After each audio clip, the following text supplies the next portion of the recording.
What's up, Saints fans? It's Rosvoglou from the Straight Up Saints podcast presented by Boot Crew Media. And the Saints have just made, I believe, their third signing of this offseason, I would say from a different team, and bringing in a new face. And that new face is none other than Daniel Sorensen, the former Chiefs safety. Now, I know what you're thinking. You're probably thinking that's the wrong safety from the Kansas City Chiefs that you wanted the Saints to sign. And honestly, I can't even blame you because I know a lot of people wanted the Honey Badger in. And besides the point, Daniel Sorensen's not exactly a name that's going to make you jump out of your chair and get excited. And I know that usually I kind of take the optimistic approach and try to, look at something in the glass half full.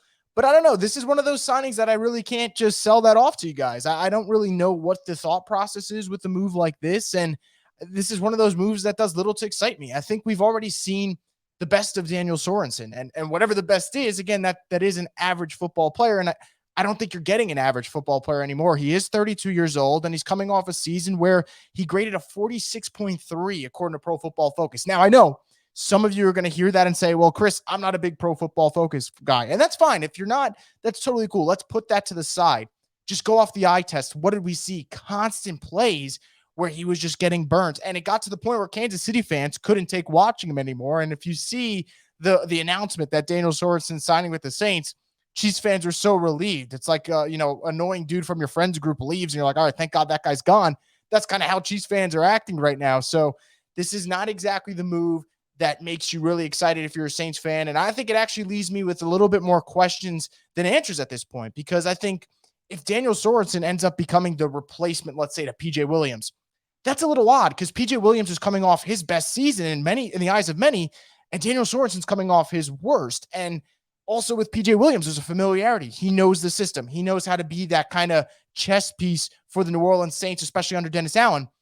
I don't know if Daniel Sorensen can do that. Like, I know there are moments where Daniel Sorensen makes good football plays, and whether it's a batted pass to the line of scrimmage or forcing a fumble, he can bring that from time to time.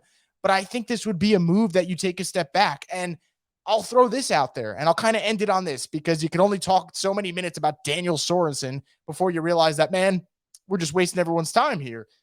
I think when you try to sell the fan base on continuity, because that's kind of been the theme of this whole offseason, and you sell them on Dennis Allen coming back and Chris Richard coming back and Ryan Nielsen coming back, I just find it so odd to sell us on the continuity of the coaching staff.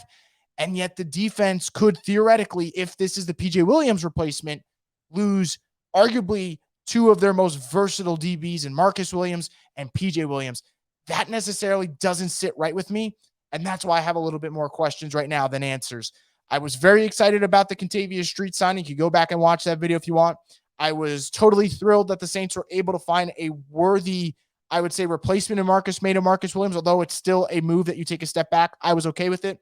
This is a move where I'm just scratching my head. I don't really know what Daniel Sorensen at this point is, besides a better version of Jeff Heath. And you're not going to win many football games if you have to play like a guy like this in a huge role. So that's why I'm a little bit confused. But hey, maybe some of you guys like this move. And if so, I'd love to hear it. If you don't like the move, let me know in the comments. And if you do, let me know why you're actually a fan of bringing in, as Chiefs fans call him, Dirty Dan. And let me know your little explanation on that. I would love to read that in the comments and then reply to you guys. So that's kind of the gist of this story here on the Saints signing Daniel Sorensen to a one-year deal. We'll see what happens next. Before I go, though, I want to remind you guys, if you haven't yet, Boot Crew Media came out with these really nice shirts for Straight Up Saints.